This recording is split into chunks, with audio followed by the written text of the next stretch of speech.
کو بتائیں کہ سپریم کورٹ کے جسٹس منصور علی شاہ نے نیب ترامیم کیس میں عمران خان اور ان کی پارٹی کے کنڈکٹ پر اہم سوال اٹھا دیے. ریمارکس دیے کہ پارلیمان میں کام کرنے والا عدالتوں میں لانا پارلیمنٹ کو کمزور کرنا نہیں ہے.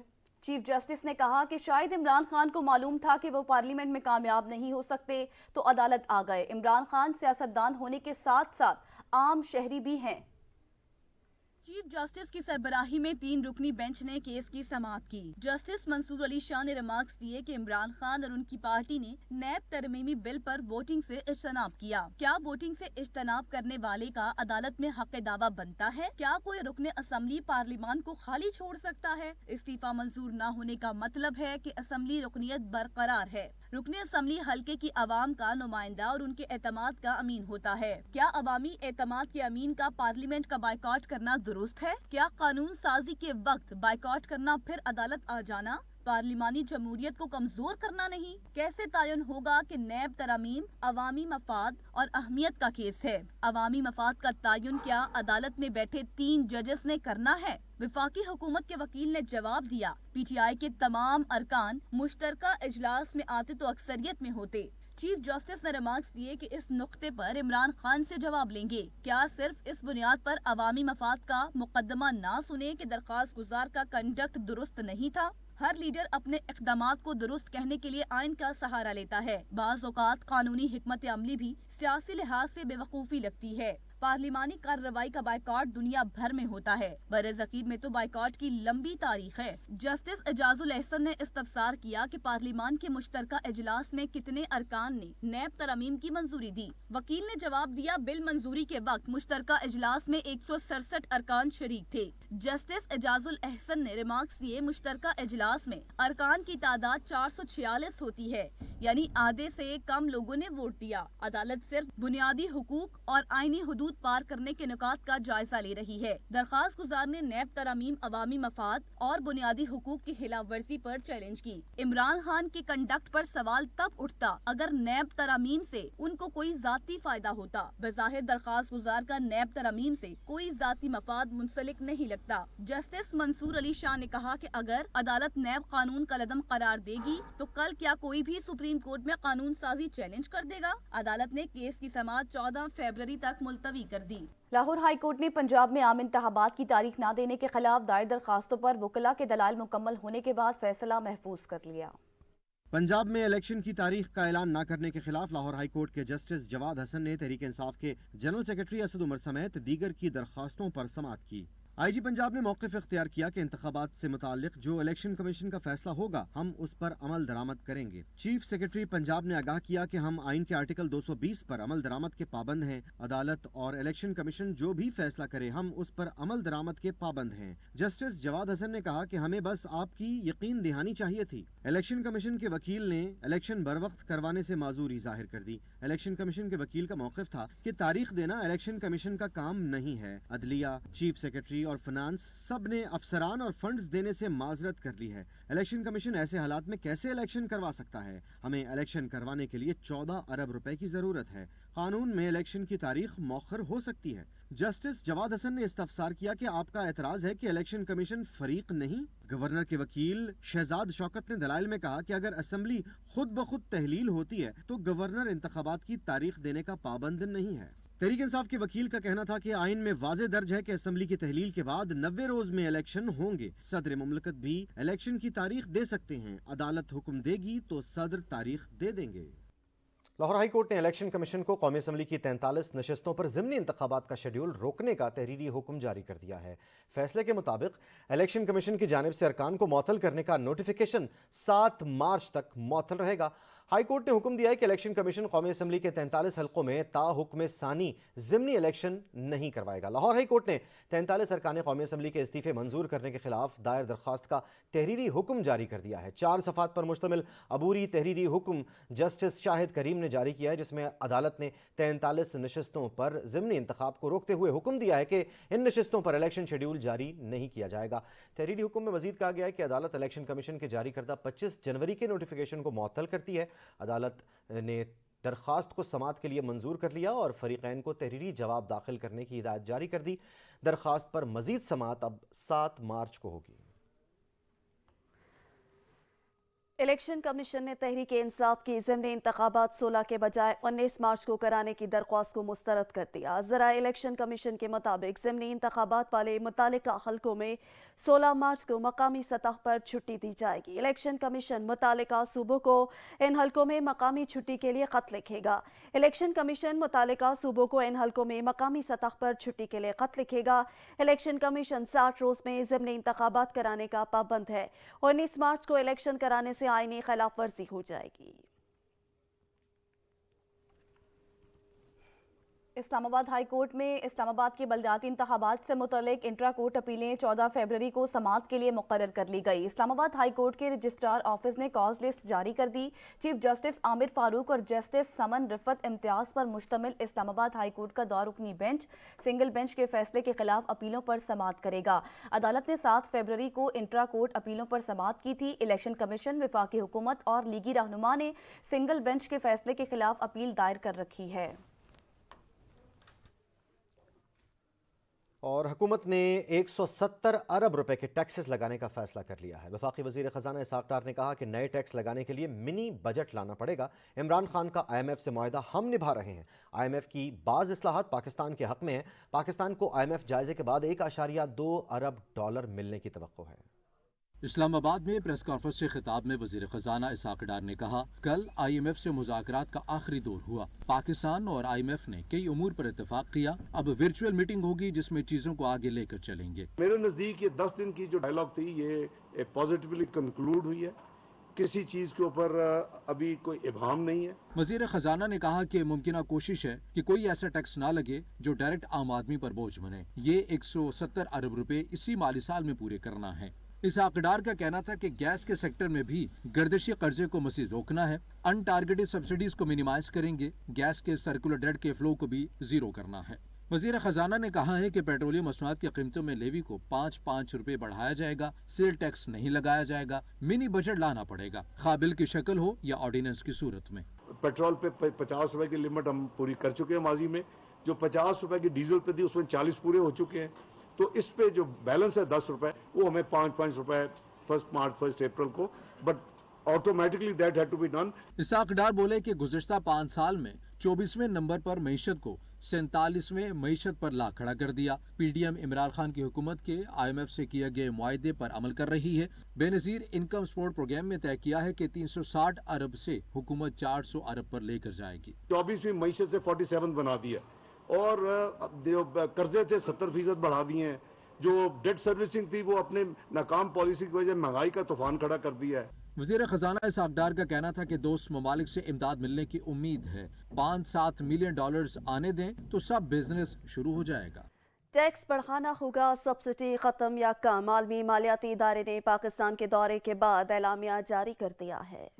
آئی ایم ایف کی جانب سے جاری اعلامیے میں کہا گیا ہے کہ آئی ایم ایف ٹیم نے 31 جنوری تا 9 فروری پاکستان کا دورہ کیا، جو پروگرام کے نویں جائزے کے لیے تھا، جبکہ دورے میں پاکستان سے تعمیری بات چیت ہوئی ہے۔ اعلامیے کے مطابق مذاکرات میں مقامی اور بیرونی ناہمواریاں دور کرنے کے لیے قابل ذکر بات چیت آگے بڑھی ہے۔ دورے میں مستقل ریونیو حصول کے اقدامات، نان ٹارگیٹڈ سبسڈی میں کمی، غریب طبقے کے سماجی تحفظ بڑھانے اور سیلاب متاثرین کی مدد کرنے پر بھی بات ہوئی۔ اعلامیے میں کہا گیا ہے کہ مذاکرات میں گردشی قرض میں کمی کر کے توانائی کے شعبے میں عملداری یقینی بنانے اور پاکستانی حکام سے توانائی کی فراہمی بہتر کرنے پر بات ہوئی ہے۔ اعلامیے میں مزید کہا گیا ہے کہ I M F team macro استحکام کے لیے پالیسیز پر عمل درآمد کا خیر مقدم کرتا ہے۔ میکرو استحکام اور پائیدار ترقی کے لیے سرکاری شراکت داروں سے مالی مدد پاکستان کے لیے ضروری ہے۔ فیصلہ کن پالیسیز پر بروقت عمل درآمد سے پاکستان میں میکرو استحکام آئے گا، جبکہ ان پالیسیز پر عمل درآمد کے لیے ورچوئل مذاکرات جاری رہیں گے۔ آئی ایم ایف ٹیم کی روانگی کے ساتھ ہی ڈالر کی پھر اونچی اڑان، روپے کی ناقدری بڑھنے لگی۔ کاروباری ہفتے کے 5ویں اور آخری روز انٹر بینک میں ڈالر کی قیمت میں 49 پیسے کا اضافہ ہوا، جس کے بعد امریکی کرنسی 271 روپے پر پہنچ گئی، جبکہ اوپن مارکیٹ میں ڈالر 274 روپے کی سطح پر برقرار ہے۔ دوسری جانب سٹاک مارکیٹ، سٹاک ایکسچینج میں بھی شدید مندی دیکھنے میں آئی ہے۔ 550 سے زائد پوائنٹس کی کمی کے بعد 100 انڈیکس 42,000 پوائنٹس کی سطح سے نیچے آ گیا۔